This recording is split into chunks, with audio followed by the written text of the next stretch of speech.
Bismillahirrahmanirrahim. Ustaz, gimana kiatnya agar kita tidak berkeluh kesah? Sederhana, kiatnya jangan berkeluh kesah. Quran surah ke-2 Al-Baqarah ayat 157. Kita jawab pakai Quran. Quran surah kedua Al-Baqarah ayat 157. Sudah? Kemudian Quran surah ke-70 Al-Ma'arij ayat 19 sampai ayat 23. Itu solusinya. Dari mana tahu solusi itu? Dari Quran surah kedua Al-Baqarah ayat ke-45. Pelan-pelan. Sudah?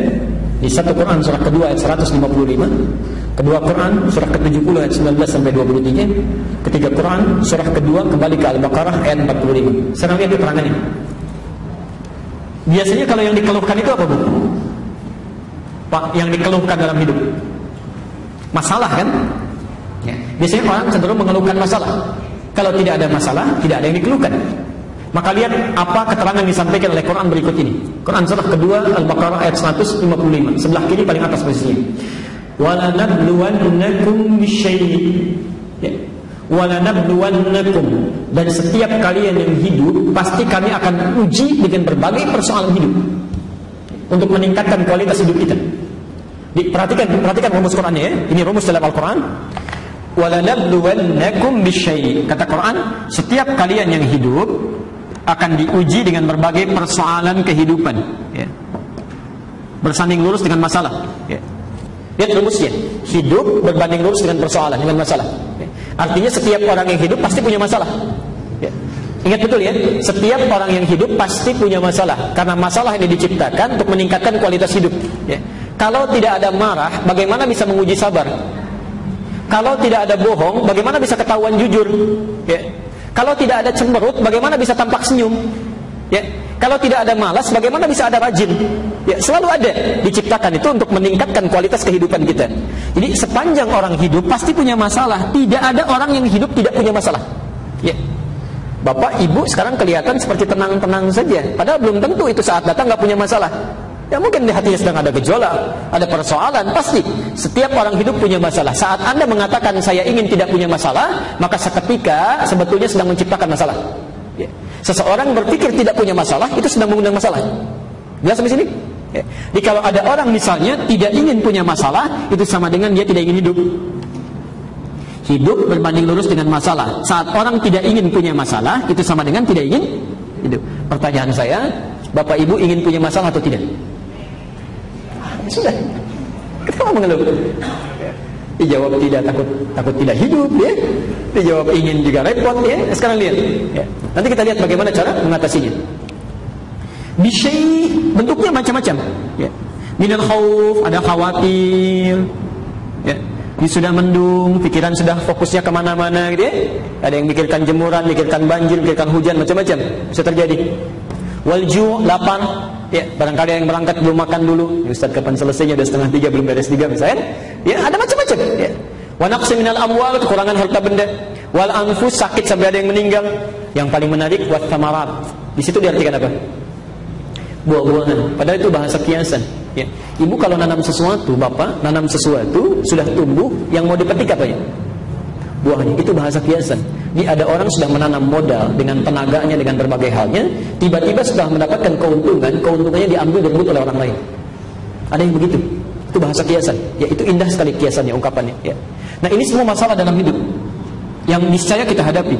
Kata Allah, cara menghadapinya jangan berkeluh kesah. Karena saat kita berkeluh kesah pun masalah tidak akan hilang. Ya, tampak masalah juga. Kata Quran, wa basyiris sabirin. Berikan kabar gembira pada orang-orang yang sabar. Ini kuncinya. Yang pertama. Pelan-pelan. Kalau Anda sedang mendapatkan ujian, kata Al-Quran, sabar, terima. Terima dulu saja. Terima dulu. Ya. Jangan mengeluh, jangan mengeluh. Ya. Bagaimana cara menerimanya? Al-Baqarah ayat 286. Pelan-pelan. La yukallifullahu nafsan illa yakinkan pada diri kita bahwa masalah yang kita hadapi ini tidak mungkin kita lalui kecuali sanggup mengatasinya. Ya. Lihat rumusnya Bu ya, Pak. Kalau Anda dititipkan masalah sebesar apapun, itu artinya Allah percaya kepada kita. Karena persoalan itu hanya mampu kita tuntaskan, orang lain nggak sanggup. Ya. Ini seakan-akan kalau bahasa Qur'annya, hei, ini saya percayakan pada kamu karena kamu yang bisa, yang lain nggak bisa. Kamu jangan mengeluh, cuma kamu yang bisa. Ya. Masa Allah percaya, kita tidak percaya? Ya. Allah saja percaya dengan kita, masa kita tidak percaya? Itu aneh namanya. Ya. Kalau Allah tidak percaya, kita percaya, itu tidak wajar. Tapi kalau Allah percaya, kita yang nggak percaya atau ragu, itu ada persoalan dalam diri kita. Allah percaya memberikan kita masalah, maka terima itu dengan sabar. Terima. Ya. Ingat, mengeluh tidak menyelesaikan persoalan. Saya pernah berikan ilustrasi di sini tentang wajan dengan cacing itu. Pernah saya berikan? Masih ingat? Oke. Ini ada wajan.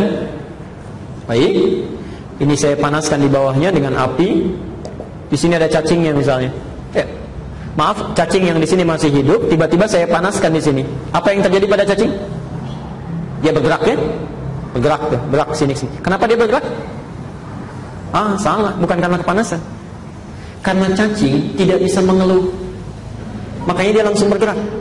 Dia tidak mengatakan, aduh panas, aduh sakit, aduh panas. Kalau semua banyak aduhnya, kapan mulai bergeraknya? Ya, kapan berpindahnya? Ini manusia juga begitu, kalau sedang diberikan masalah, terima saja dulu, mulai bergerak, cari solusi. Kalau serba aduh, ya kapan selesainya? Sudah, jangan banyak mengadu. Ya. Kita mengeluhkan pun tidak akan menyelesaikan masalah. Terima dengan sabar, karena kita yang bisa menyelesaikannya dengan izin Allah Subhanahu wa ta'ala. Karena itu kita bertanya, bagaimana cara menyelesaikannya? Kata Quran, ada orang yang sudah diberikan solusinya seperti ini masih mengeluh juga. Maka dipindahkan Quran surah 70 ayat ke-19 sampai 23. Innal insana khuliqa halu'a. Ya, sungguh manusia tercipta dengan perasaan seringkali berkeluh kesah. Jadi kalau ada yang manusia yang berkeluh kesah, itu bagian dari kehidupan, wajar saja. Yang tidak wajar terus-terusan mengeluh, ya. Atau mengeluhkan sesuatu yang bukan urusannya, ya. Itu bermasalah itu, ya. Tetangga yang beli pot baru, kok ada orang yang iseng gitu ya memikirkannya, kan jadi persoalan di situ. Baik. Nah, idza massahu syarru jazua, kalau ditimpa kesulitan, berkeluh kesahnya cepat kepada Allah. Ya. Wa idza massahu khairu manu'a. Tapi kalau misalnya diberikan apa yang diinginkan, terputus ibadahnya. Ya, maaf, ini sindiran yang sangat tajam. Bahkan ada yang keluh kesahnya dengan ibadah, Bu, Pak. Jadi kalau maaf ya, gajian belum turun, PHK terus banyak, tahajud rajin, ya, puasa mulai tambah. Tapi kalau sudah diberikan apa yang diinginkan, terputus semuanya. Lihat caranya satu. Kalau Anda sedang mendapatkan kesulitan, ada persoalan, maka illal musallin, kecuali orang yang sholatnya benar. Maka setiap kesulitan yang Anda bawa dalam hidup, mohonkan kepada Allah solusinya saat sholat, saat sujud tulitan, saat sujud. Maka turun ayat Al-Baqarah ayat ke-45 tadi yang ditulis terakhir. Wasta'inu bis-sabri was-salat. Pelan-pelan.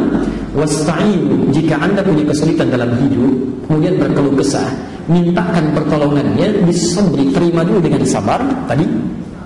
Was-salat, saat salat itu mohonkan solusinya kepada Allah, tumpahkan kepada Allah, mintakan. Ya.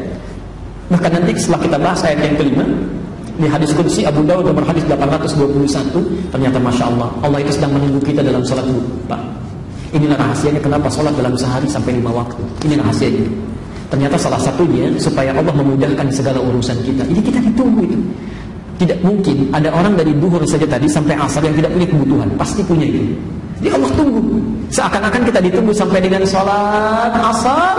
Ketika kita mengatakan sebelum sholat, kata Allah, wasta'inu, catat kebutuhan kita. Ayo, punya masalah apa? Saat Anda sholat, Anda katakan, iyyaka na'budu wa iyyaka nasta'in. Perintahnya wasta'inu, permohonannya nasta'in. Ya. Di solusinya supaya kita tidak banyak berkeluh kesah dalam kehidupan. Yang pertama, perbaiki kualitas sholatnya. Perbaiki kualitas sholatnya. Ya. Yang kedua,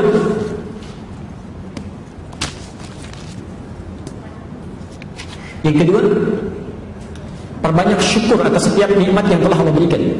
Ya. Perbanyak syukur. Ya. Syukur itu akan menghentikan keluh kesah biasanya. Ya. Jadi kalau orang sudah banyak mensyukuri nikmat yang Allah berikan, maka keluh kesah akan berkurang. Ya. Akan berkurang. Ibu bapak sekalian, catat betul ya kaidah dalam nikmat ini. Biasanya sesuatu begitu sangat diingin-inginkan, begitu berharga, itu karena belum didapatkan.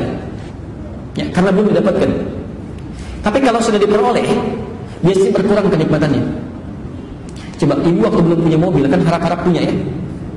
Nambah, begitu punya kan pertama kali punya itu rasanya luar biasa ya, luar biasa. Tapi kalau sudah sering-sering dipakai, kan rasa itu sedikit-sedikit hilang.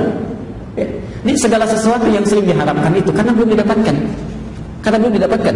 Artinya apa? Artinya perasaan manusia yang sering muncul rasa ingin banyak kenikmatan itu karena banyak keinginannya. Lupa bahwa Allah telah memberikan sesuatu yang tanpa dia inginkan pun Allah sudah berikan. Nah, kalau Anda sering melihat kepada kedalaman apa yang sudah Allah berikan, maka keinginan-keinginan itu akan mulai sedikit banyak ditekan. Ya. Ingin itu sumbernya dari mana? Ingin sumbernya dari mana? Nafsu. Nafsu itu terulang sebanyak 115 kali dalam Al-Quran. Lawannya takwa. Takwa terulang sebanyak 115 kali dalam Al-Quran. Jadi kalau Anda meningkatkan takwa, maka otomatis nafsunya ditekan. Jadi kalau nafsunya sudah ditekan, keluh kesah tidak akan muncul. Nah, cara meningkatkan takwa itu banyak di Quran. Bisa dengan puasa, bisa dengan sholat, bisa dengan baca Quran, dan yang paling hebat itu menunaikan puasa. Karena ketika Anda puasa, maka semua sifat-sifat ibadah yang lain akan mengikuti. Ya, akan mengikuti. Coba lihat orang tidak puasa, jangankan sholat sunnah, sholat fardu pun bisa terlambat. Tapi orang puasa, jangankan sholat fardu, sholat sunnah tidak mau ketinggalan. Ya. Ibu saat puasa bisa nggak mau nggak baca Quran, selalu ingin baca. Tapi saat tidak puasa belum tentu baca Quran. Anda saat tidak puasa, di jalan ada yang minta, walaupun di hadapan mata, belum tentu diberikan. Tapi kalau sedang puasa, jangankan yang kelihatan, yang nggak kelihatan akan dicari-cari itu. Mana fakir miskin, mana anak yatim, akan diberikan. Jadi kalau Anda sedang berkeluh kesah, ya yang pertama tadi terima dengan sabar. Yang kedua banyak bersyukur. Yang ketiga tingkatkan ibadah. Yang keempat pahamkan pada diri kita bahwa berkeluh kesah tidak menyelesaikan persoalan.